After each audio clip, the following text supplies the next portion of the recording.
Hello, everyone. If you enjoy my channel, please support me with one like, one subscribe, and one share. A quiet church door. Have you ever smiled at strangers all day, answered every question with "I'm fine," and then driven home wondering why your heart still felt so heavy? What if the place that finally changed my life was not a vacation, not a new job, and not even a perfect love story, but a small church hidden between ordinary streets in America? I never expected one quiet Sunday morning to lead me toward peace, unexpected friendship, and a mystery that still makes me believe some doors only open when your heart is ready. My name is Emily, and this is my story. I live in the United States. My life looks peaceful from the outside. I have a steady routine, a comfortable home, and friendly neighbors who always wave when they walk their dogs. If someone saw me at the grocery store, they would probably think I had everything under control. The truth was very different.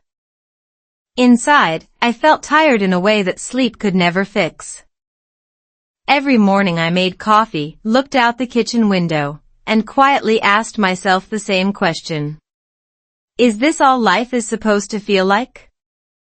I was not looking for something expensive. I was simply looking for peace. During that season, I also wanted to improve my English. Instead of studying difficult grammar books every evening, I started listening to slow English conversations while cooking dinner or driving across town. I discovered that learning a language became much easier when it was connected to real emotions instead of endless vocabulary lists. Psychologists often explain that our brains remember information more effectively when emotions are involved. Looking back, I think they were right. I still remember every simple English sentence I heard during those emotional weeks because each word seemed to carry hope. One Saturday evening, while organizing old papers on my dining table, I found a small community newsletter. Most people would have thrown it away without reading it, but one tiny sentence caught my attention. Everyone is welcome. Those 3 words looked strangely powerful. Under the message was an invitation to a Sunday service at a neighborhood church only 15 minutes from my house. I had driven past that building many times before. It was not famous. It was not large. It had no giant signs or beautiful advertisements. It simply stood there quietly with white walls, a wooden cross, and colorful flowers near the entrance. Something about its simplicity stayed in my mind all night. The next morning, I almost changed my mind. I even picked up my car keys, put them back on the table, and told myself there were many better ways to spend a Sunday. But another quiet voice inside whispered, just go once. So I did. The parking lot was already filling with families, elderly couples, young students, and children laughing together. Nobody seemed to be in a hurry. Nobody looked interested in judging anyone else. As I stepped onto the sidewalk, an older woman smiled warmly and opened the front door before I could even reach it. Good morning. We're happy you're here, she said slowly. Her English was clear, gentle, and easy to understand. I answered with a nervous smile, surprised that such a simple conversation could calm my racing heart. I had no idea that this ordinary greeting would become the first page of a story that would completely change my understanding of faith, friendship, love, and even myself. But before the service began, someone quietly sat beside me, placed an old photograph on the empty seat between us, and whispered one unexpected sentence that made every peaceful feeling disappear. I think this belongs to you. My first Sunday. I could not stop looking at the old photograph resting on the empty chair between us. It showed a young woman standing beside the same white church where I was sitting now. She was smiling at the camera, holding a small bouquet of wildflowers. On the back of the picture, written in careful blue ink, were only 5 words: keep believing. Love finds peace. Before I could ask another question, the woman beside me smiled softly and said, "I'm sorry. I picked up the wrong photo." She laughed quietly, took the picture, and handed me another church program instead.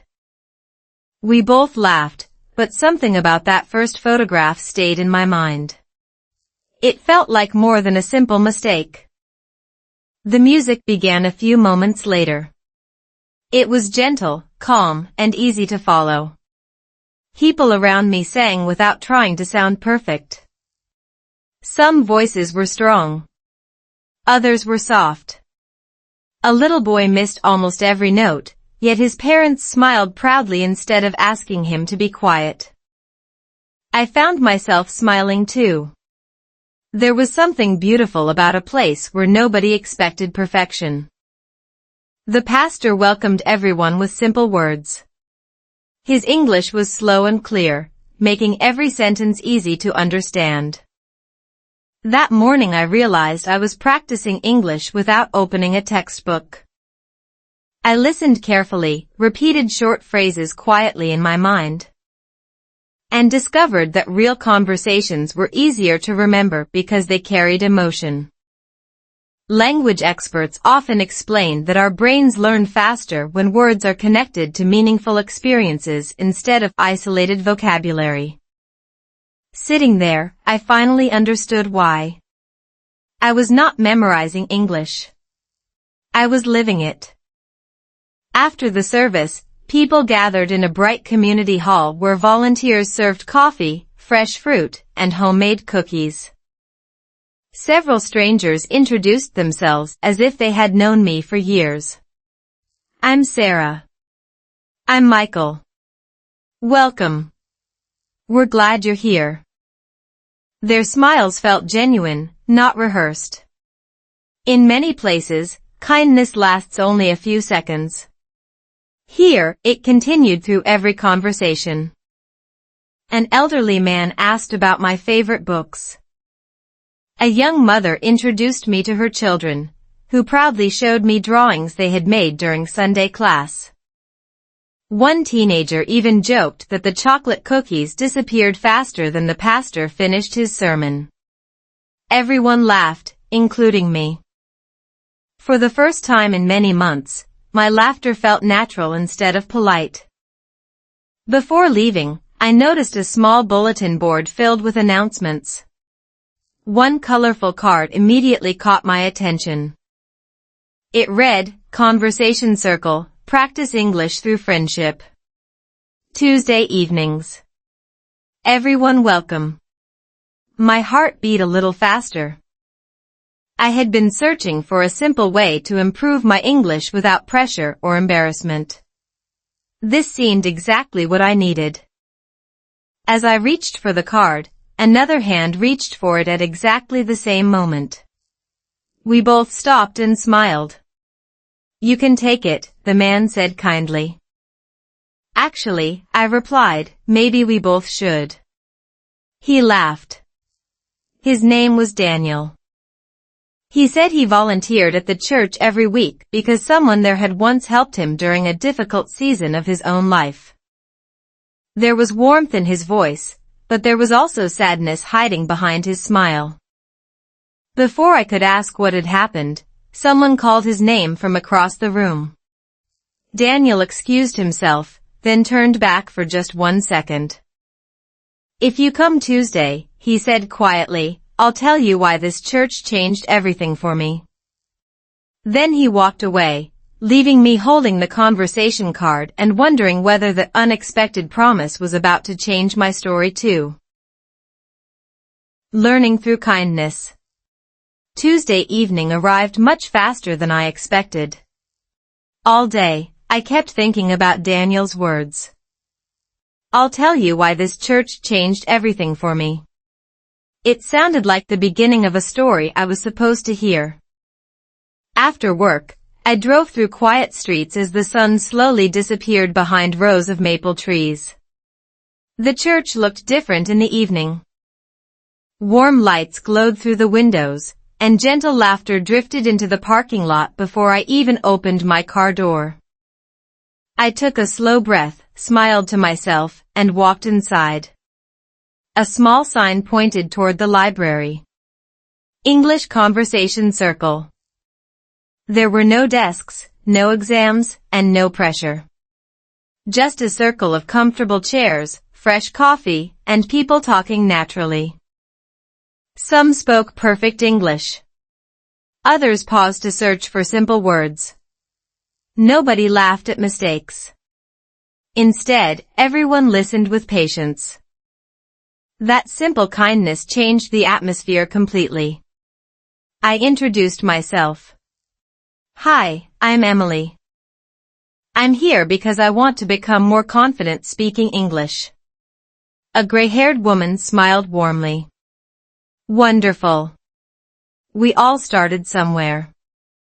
Those 6 words relaxed me immediately. Research in educational psychology shows that people learn languages more effectively when they feel emotionally safe. Stress makes the brain protect itself instead of learning. Encouragement opens the mind. Sitting in that circle, I could almost feel the difference. Every sentence became easier after someone smiled instead of correcting me.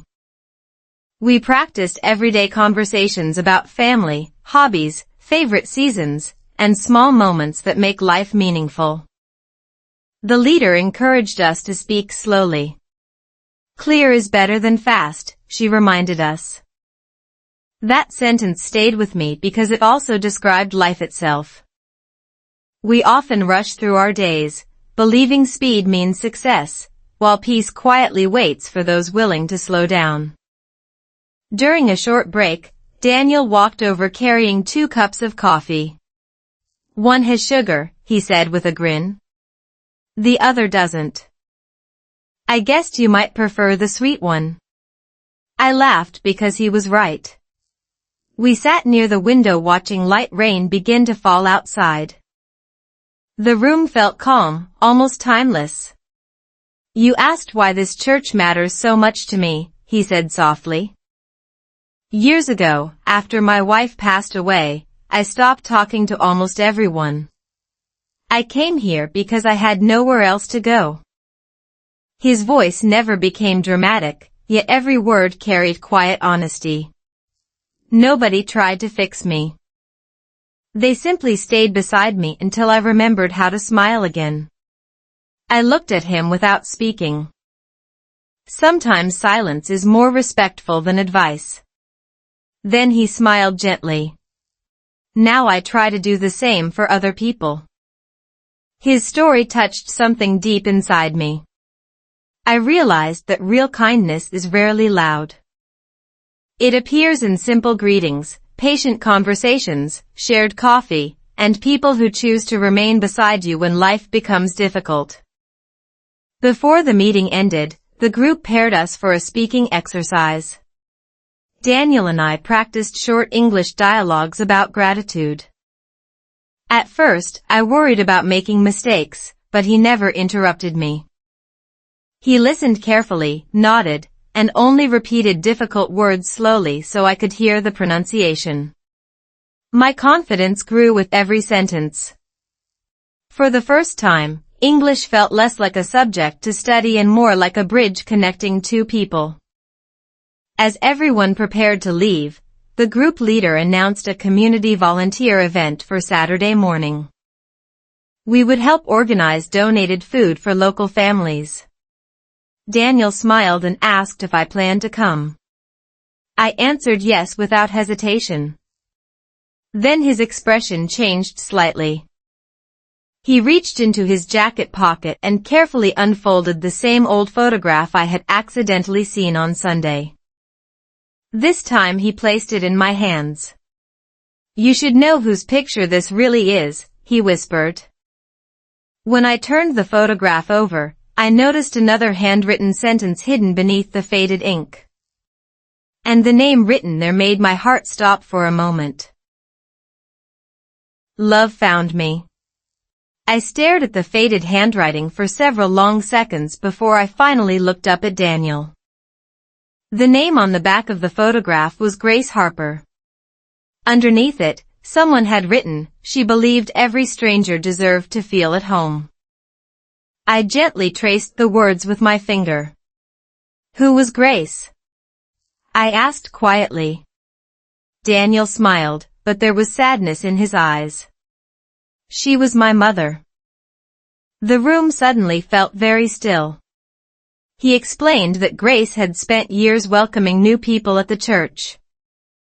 She remembered names, invited lonely visitors to coffee, and never let anyone sit alone during Sunday service. She believed small acts of kindness could change someone's future, Daniel said. When she passed away, I found dozens of photographs like this one. She used to write little messages on the back before giving them away. Somehow, this one stayed with me. I looked at the smiling woman in the picture again. Although we had never met, I felt as if I already knew something about her heart. She reminded me that the greatest influence in life often comes through ordinary moments. Modern psychology supports this idea. Researchers have found that simple acts of kindness can increase feelings of trust, reduce stress, and even encourage people to build stronger relationships. Grace may never have studied those scientific findings, yet she lived them every day. Saturday morning arrived with bright blue skies and cool summer air. Volunteers gathered outside the church before loading boxes of canned food, bread, fresh vegetables, and bottled water into a community center nearby. Everyone worked together naturally. Teenagers carried heavy boxes beside retired teachers. Young parents laughed while their children carefully arranged fruit into baskets. Nobody asked who earned more money or where anyone came from. We simply worked toward the same purpose. I found myself standing beside Daniel most of the morning. Between tasks, we talked about books, music, favorite places to walk, and the simple joy of watching sunsets over quiet lakes.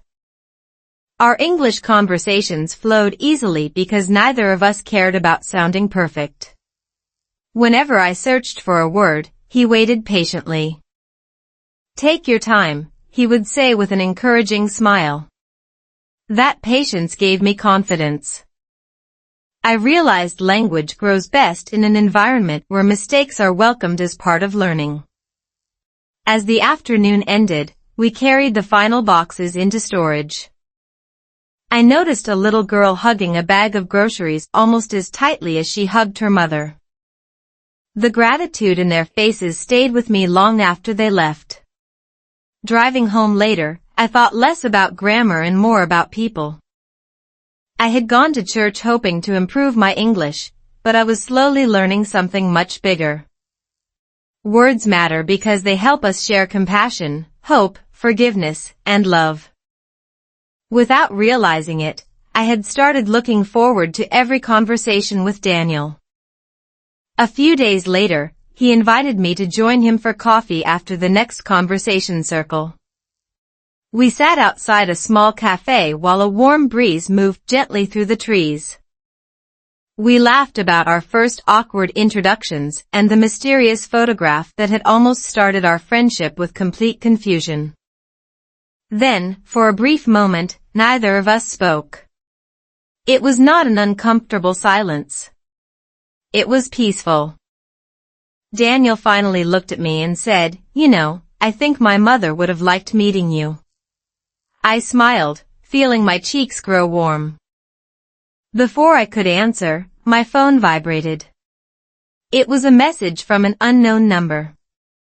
There was no greeting, no signature, only one unexpected sentence. "Some stories hidden inside this church were never meant to stay buried." I read it twice, then slowly looked back at Daniel. His smile disappeared the moment he saw my face. Building our family. Daniel looked at the message on my phone without saying a word. The color slowly faded from his face. For a few seconds, the sounds of people talking inside the cafe seemed to disappear. I could only hear the wind moving through the trees. "Do you know who sent this?" I asked quietly. He slowly shook his head, but I noticed something in his eyes. It was not only surprise. It was recognition. "There are a few stories connected to this church that almost nobody talks about anymore," he finally said. "But I never imagined someone would send a message like that." Before I could ask another question, he gently reached across the table. "Emily, please don't let one strange text take away the peace you've started to find." His calm voice helped slow my racing thoughts.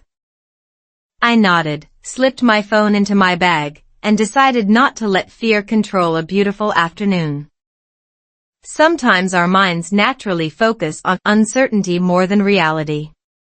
Psychologists call this the negativity bias. The brain pays extra attention to possible danger because it wants to protect us.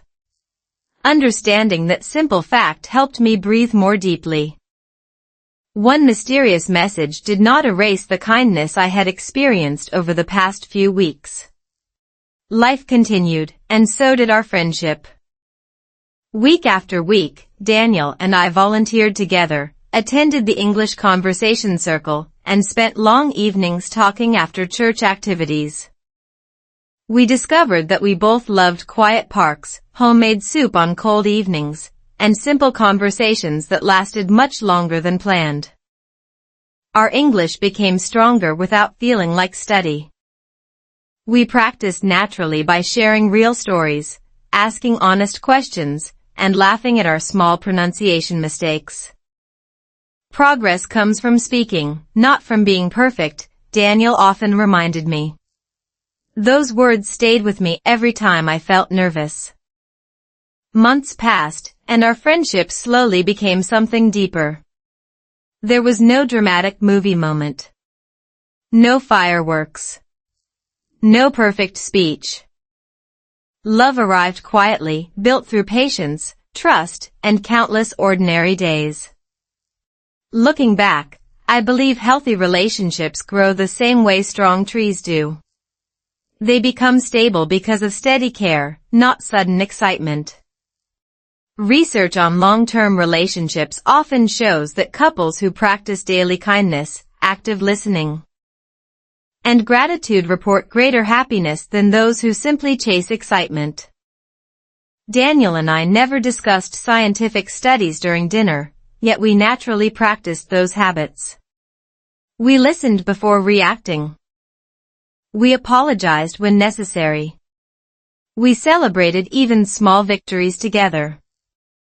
One autumn afternoon, while colorful leaves covered the sidewalks, Daniel invited me to the same church garden where we had first shared coffee after volunteering.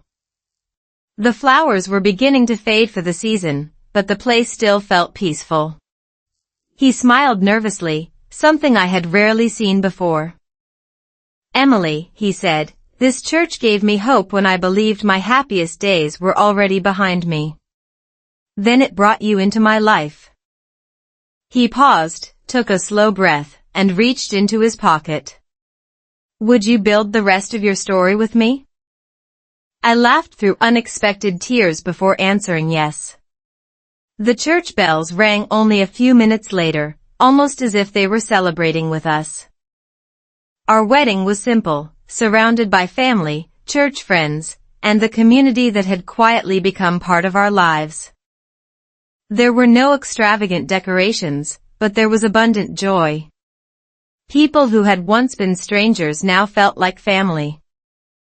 The pastor reminded us that marriage is not about finding perfect people. It is about choosing each other again and again through ordinary days. Those words became one of the foundations of our home. A few years later, our house sounded very different. Children's laughter filled the living room.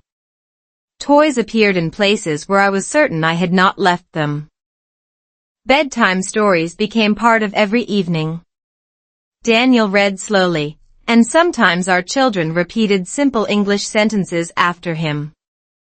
Without planning it, learning English became another family tradition, woven naturally into daily life through books, songs, and conversations. I truly believed life had finally become calm. But late one winter evening, after everyone had gone to sleep, I opened the front door to bring in a package. Resting quietly on the welcome mat was another old photograph. This time, there was no message on the back. Only a small silver key taped carefully to the corner. When life became difficult. For several seconds, I simply stood there holding the old photograph and the tiny silver key. The cold winter air brushed against my face, but I hardly noticed it. My first thought was that someone had left it by mistake. My second thought was much harder to ignore. What if it was meant for me? I quietly locked the front door and carried everything to the kitchen. Daniel looked up from his cup of tea and immediately noticed my expression. Without saying a word, I placed the photograph on the table. He recognized it instantly. It showed the same white church, but this picture was much older. The flowers in front of the entrance were smaller, and the wooden doors looked newer. We turned it over together. Nothing. No handwriting. No name. Only the silver key, carefully attached with clear tape. "I've never seen this key before," Daniel whispered. We both agreed not to jump to conclusions. Sometimes the mind creates frightening stories when the facts are still incomplete. Psychologists explain that uncertainty often increases anxiety because the brain prefers clear answers, even imperfect ones, over unanswered questions. Knowing that helped us stay calm, but it did not remove our curiosity. The following Sunday, we brought the photograph to church and quietly asked Pastor James if he recognized it. He studied it for a moment before smiling. "Yes," he said. "This was taken many years ago." Then he gently picked up the small key. "And I believe I know exactly what this opens." My heart immediately began beating faster. Instead of answering right away, he invited us to follow him downstairs after the service. We walked through a quiet hallway beneath the church until we reached a simple wooden door. The pastor inserted the silver key into an old lock. It turned smoothly. Inside was a small storage room filled with carefully labeled boxes, handwritten journals, faded photographs, and church records from decades ago. "Grace helped organize all of this," he explained. "She believed every person's story mattered." Daniel smiled as he looked around. It felt as though a small piece of his mother's heart had been preserved inside that room. The mysterious key had not unlocked a dark secret. It had opened a place filled with memories. Together we spent the afternoon looking through old albums. We found pictures of community dinners, volunteer projects, weddings, children's choirs, and families celebrating holidays together. There were also letters from people who had once visited the church during difficult times. Many wrote about loneliness, grief, fear, or uncertainty. Years later, they returned to say thank you because someone at the church had welcomed them with kindness. Reading those letters reminded me that healing rarely happens in one dramatic moment. It usually grows little by little through consistent care and genuine human connection. That lesson became especially important because life outside the church was becoming more challenging. My work grew increasingly demanding. Daniel's schedule became unpredictable. Our children were growing quickly, bringing both laughter and new responsibilities. Some evenings we felt completely exhausted before dinner even began. We occasionally disagreed about small things that would have seemed unimportant only months earlier. Who would pick up the children? Who forgot to buy groceries? Why had we both become so busy? It would have been easy to let stress slowly build walls between us. Relationship researchers often note that chronic stress affects communication more than couples realize. We remembered that and made one simple decision. Every evening, after the children went to bed, we would spend at least 15 quiet minutes talking without phones, television, or distractions. Sometimes we discussed serious problems. Sometimes we laughed about funny moments from the day. Sometimes we simply sat together in comfortable silence. Those small conversations became one of the strongest habits in our marriage. They reminded us that love is strengthened through attention, not perfection. Just as we began feeling balanced again, Pastor James called one afternoon. His voice sounded unusually serious. "Emily," he said gently, "while organizing the storage room this morning, we discovered a sealed envelope with your name written on it. The strange part is, it was placed there years before you ever walked through our church doors." Small prayers, big changes. For a long moment, I could not answer Pastor James.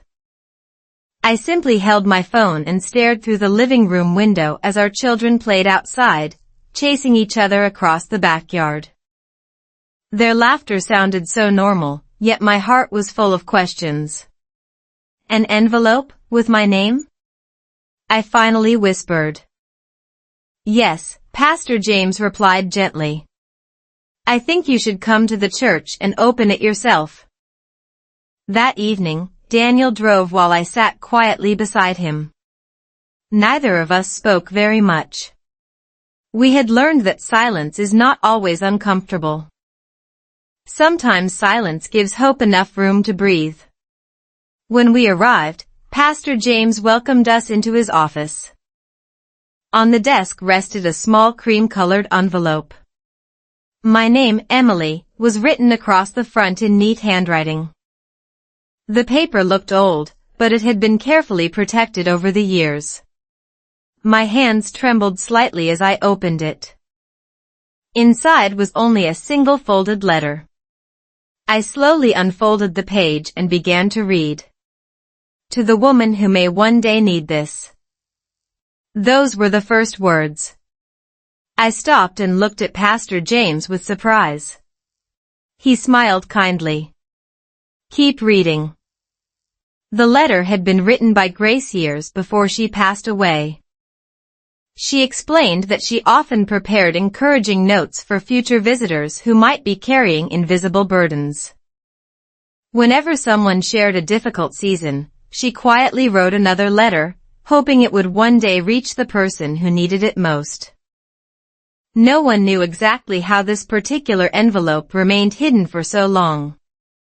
The final pages of church records suggested it had simply been misplaced inside one of the storage boxes. It was never truly addressed to me personally. It was written for anyone who felt lonely, uncertain, or ready to give up. Yet every sentence felt strangely personal. "Do not believe that difficult days will last forever," Grace wrote. "Peace rarely arrives all at once. It grows through small choices made with faith, kindness, patience, and love." I felt tears slowly filling my eyes. Daniel quietly squeezed my hand. The timing could not have been more meaningful. During the previous few months, our family had been carrying many responsibilities. Work deadlines, children's schedules, household expenses, and everyday pressures sometimes left us feeling exhausted. Grace's simple words reminded us that strong families are not built during easy seasons. They grow stronger by walking through difficult seasons together.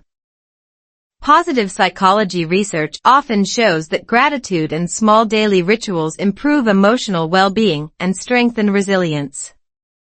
Grace understood that long before those studies became popular. Her advice was wonderfully simple. Begin each day with gratitude. Speak gently, especially when life feels difficult. Never underestimate the healing power of listening. Daniel and I decided to practice those ideas together. Every morning before the children woke up, we sat quietly for just a few minutes. Sometimes we prayed. Sometimes we simply shared one thing we were thankful for. Other mornings we read a short passage together before beginning the day. The habit lasted only 10 minutes, but it slowly changed the atmosphere in our home. We became more patient with each other. We laughed more often. Even our children noticed the difference.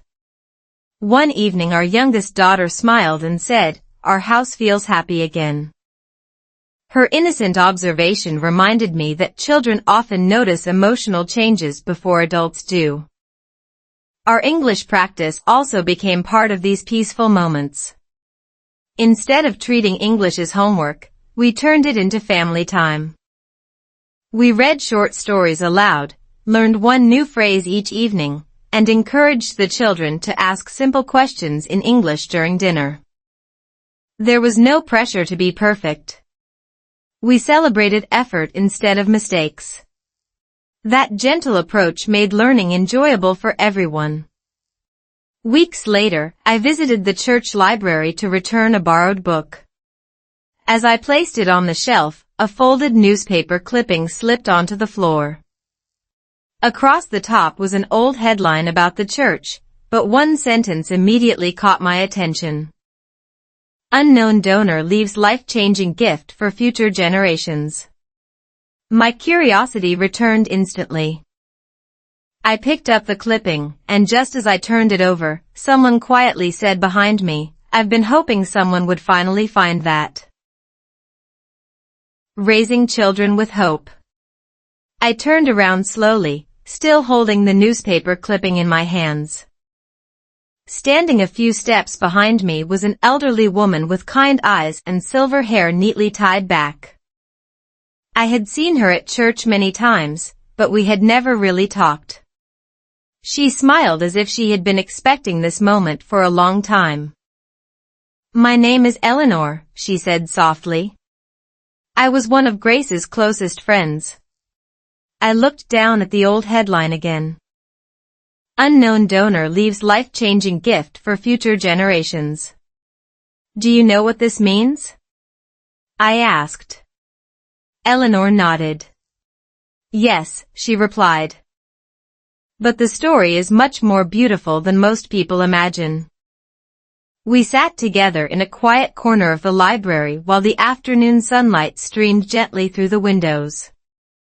Eleanor explained that many years earlier, a local family had quietly donated money to help the church create programs for children, families, and anyone who wanted to learn practical life skills, including free English conversation groups. They never wanted their names displayed on a wall or printed in a brochure. They believed kindness should continue speaking long after the giver was forgotten. Grace loved that idea, Eleanor said with a smile. She always believed the greatest gifts are the ones that keep helping people you've never met. Her words stayed with me as I drove home that evening. I thought about how our own lives had slowly changed because strangers had chosen generosity instead of recognition. The English conversation circle had strengthened my confidence. The volunteers had become trusted friends. The church had become more than a building. It had become part of our family story. That realization changed how Daniel and I viewed parenthood. We wanted our children to understand that success is not measured only by achievements or possessions. It is also measured by kindness, honesty, and the willingness to help someone without expecting anything in return. Research in developmental psychology suggests that children build stronger emotional resilience when they regularly experience gratitude, empathy, and supportive family relationships. Those qualities can be taught through everyday habits more effectively than through long lectures.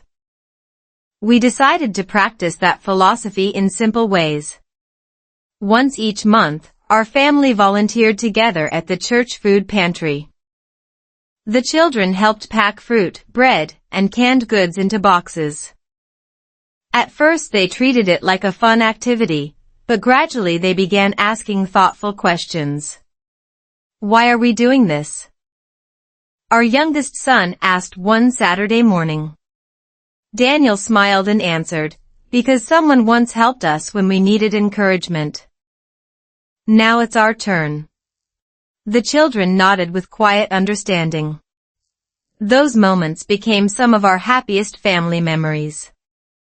At home, we continued making English part of daily life without pressure. During breakfast we learned one new word together.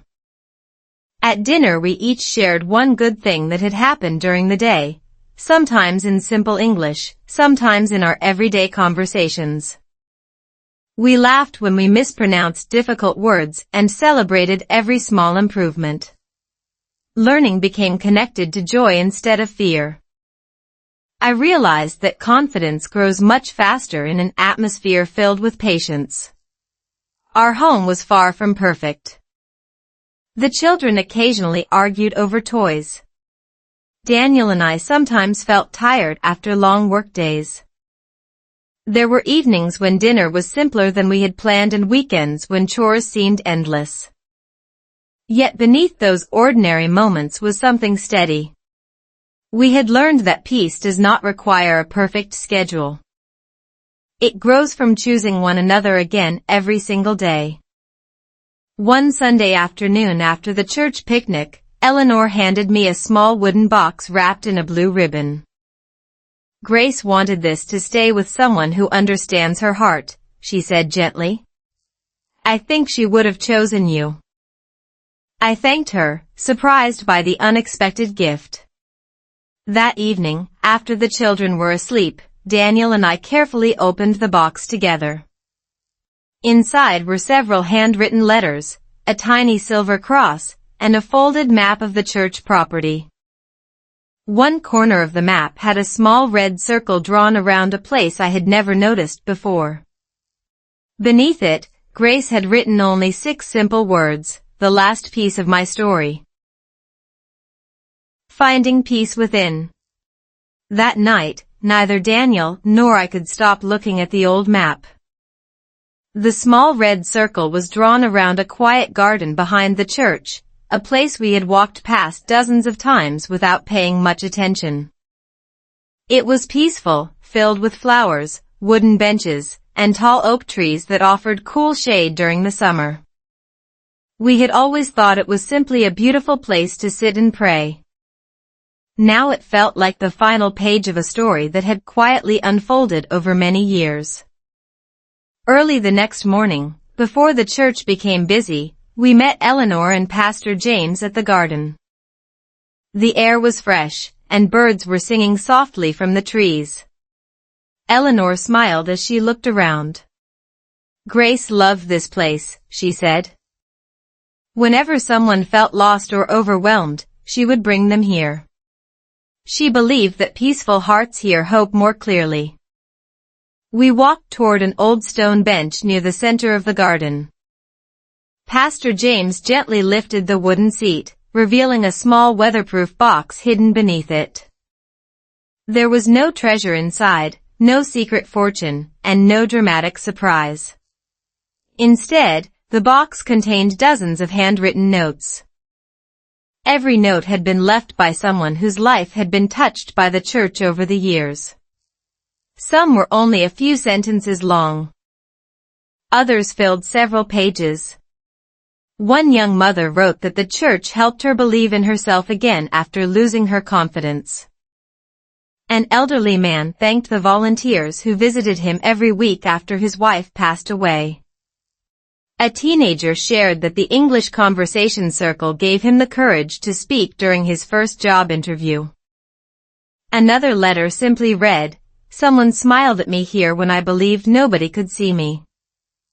As I quietly read those messages, I realized something profound. The greatest miracle in this church was not hidden beneath a bench.